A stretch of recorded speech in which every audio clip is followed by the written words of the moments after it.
Welcome to Ignite, where we're starting the week off right. This is the official podcast of Blackman High School, and I'm Justin Smith, the principal at Blackman. This podcast is designed as a source of announcements for parents and students.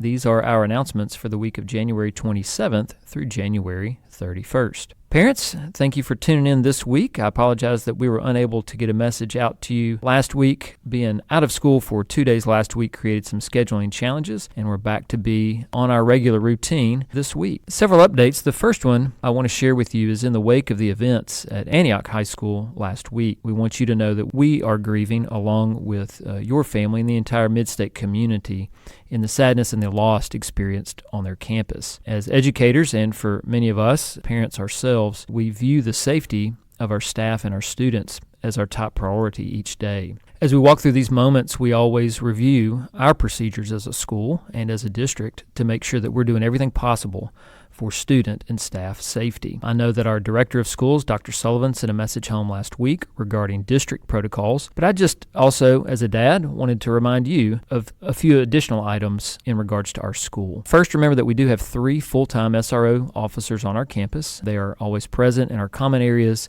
and are present in our classrooms and in our hallways. We have procedures in place to make sure that all of our interior and exterior doors are locked at all times, including unannounced checks to make sure that those procedures are being followed. We train our staff and our students on our safety protocols, and we will continue to do so as we go throughout this semester. As always, it takes everyone's active participation to maintain a safe and secure environment. And so again, I echo our district's request that if you or a student have any concerns, we ask that you share this information immediately with an adult who can help. Teacher, a principal, a counselor, an SRO. That is so much more effective. Posting something to social media typically perpetuates rumors and typically makes situations even more complicated than they already are. So it takes everyone's help, but parents know that is always our top priority every day. Some other issues that have been coming your direction, parents from the district, regard zoning. And as we get into this spring semester, I wanted to make sure that we are doing everything we can to try and help make this information regarding school zones for next school year as clear as possible. As you know, the school board has been working through a rezoning process for many months, and in one of the final board meetings in December, the board decided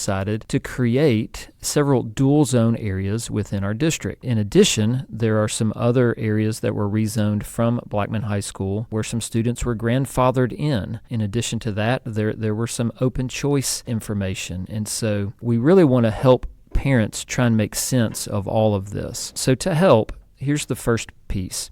There was a section of our school zone that was rezoned either to Eagleville High School or to Stewart's Creek High School. It's a very, very small number of students, just about 30 students or so. And so to help with that, we are contacting those families individually just to make sure that they understand the scenario and they understand the options that they have. So if that helps parents, if that helps you rest easily and not have to worry about grandfathering and what that might mean, you will be getting a contact from one of our administrators if you've not already gotten that contact. The second piece involved a dual zone. There was a section of our zone that was scheduled to move to Siegel High School, and we received some information last week that's going to allow us again to communicate directly with those families. I've already sent a message to those families via our school messenger, a phone message, and an email. So again, you can look on the county's website and see where that dual zone area is. It's kind of in the Florence Road area of our school zone. But again, parents, I would encourage you to check your emails. You should have gotten an email from me. The deadline for those applications, if you're in that dual zone, if you choose to stay at Blackman, the deadline is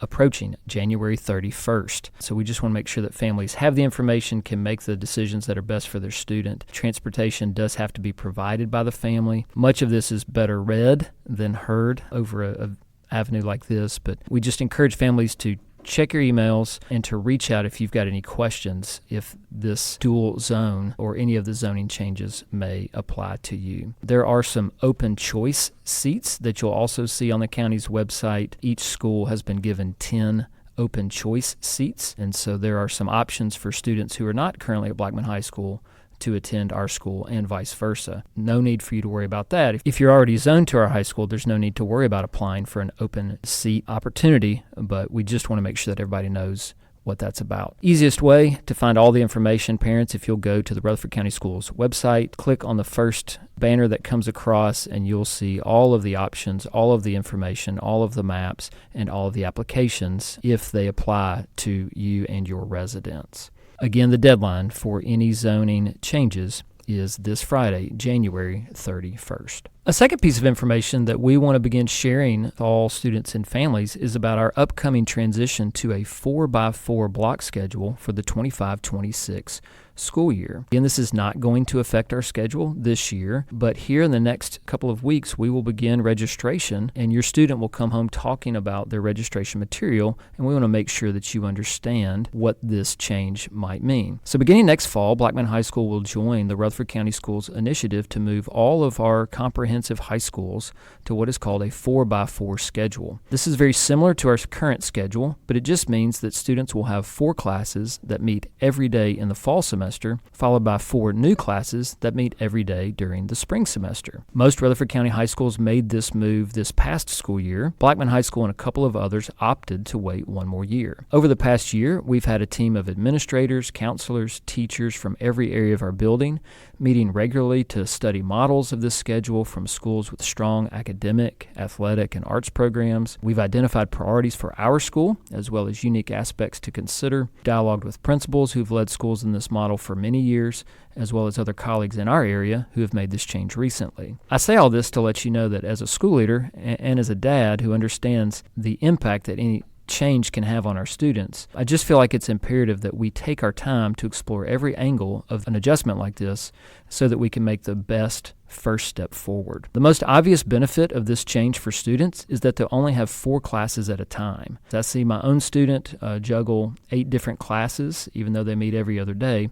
I'm looking forward to knowing that she will only have 4 classes on her mind at once. Also, this new 4x4 schedule will most closely mimic a college schedule, which has classes that start and end in the space of one semester. The most obvious benefit for teachers in this new schedule is that they'll only have 3 classes of students at any one time when you include their planning period.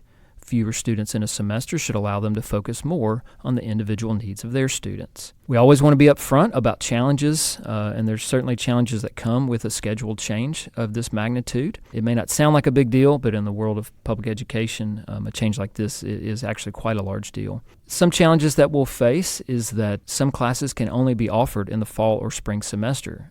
For example, that may mean that some AP classes have to be offered in the fall, even though their end-of-year test isn't until May. It also means that some areas such as performing arts or athletics or CTE programs will have to adjust in order to find a way for their students to stay connected for the entire year. This could involve double blocking, where students have the same class both semesters.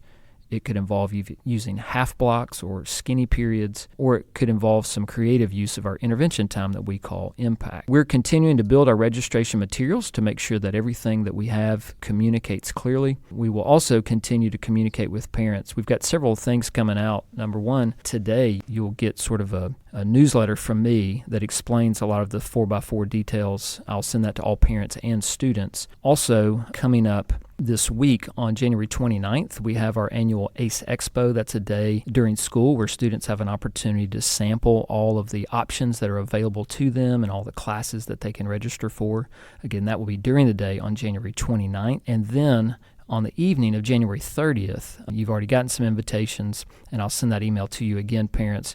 We will have a registration information night with our counselors where you can come and meet and talk with them about all the options that are available to your students, and we will have time to talk about 4x4 scheduling. So feel free to reach out to any of your students' assistant principal or counselor if you have questions about this. We just want to make sure parents have all of the information possible to make wise choices regarding their student. One final reminder, remember that Rutherford County Schools are closed to students on Tuesday of this week, January 28th. It is a teacher work day, so teachers will report, but students will remain at home on Tuesday of this week. Some other announcements. Students, congratulations to our girls wrestling team. They were the region champs and are headed to the state duels tournament. That's a team wrestling competition that will take place this Saturday in Franklin. And congratulations to our boys, such a great team season. They lost a real tight match against Bradley Central this past Saturday, but their season's not over as many will continue towards a state tournament possibility, individual competition. Congratulations to our girls and boys basketball teams who won against Rockville on Friday night, and they play at Siegel on Tuesday of this week. Some other announcements. Softball is having spring tryouts on Monday, February 10th. All athletes must be 100% complete in final forms prior to trying out. Attention students, don't forget, January 30th, Blackman High School's pre-registration and information night will be showcasing academic programs and opportunities that are unique to our school. There will be presentations on 4x4 block scheduling, a course selection preview, AP courses, dual enrollment, and much more. This event is intended for current 9th, 10th, and 11th grade students and their parents. The doors will open at 5:45, and sessions will begin promptly at 6 p.m. and will last until about 7:50 p.m. Just come in the front entrance here at Blackman, and we'll have folks there to direct you. Again, parents and students, we hope you'll join us this Thursday for our registration and information night. Blaze Beats will meet this Thursday in the Science Lecture Room from 3:40 to 4:30. Please contact Jared Garner or Ms. Walters for more information. And we have some exciting news from the Technology Student Association. A huge congratulations to Mackenzie Jackson on clinching first place in the photographic technology event at the regional competition. Mackenzie's actually behind the screen helping us with the podcast today, and this is the first time that she's hearing about this award. You should see the smile on her face. But Mackenzie, along with 12 other TSA members, are gearing up for their state competition in Chattanooga this April. TSA members advancing to the state will demonstrate diverse skills in video, music production, animation, photography, podcasting, fashion design, and architectural design. One of the many ways that our students have opportunities to get plugged in here at Blackman. So proud of Mackenzie and her fellow students. That's all we have for this week. Students and parents, thanks for tuning in. As always, go Blaze.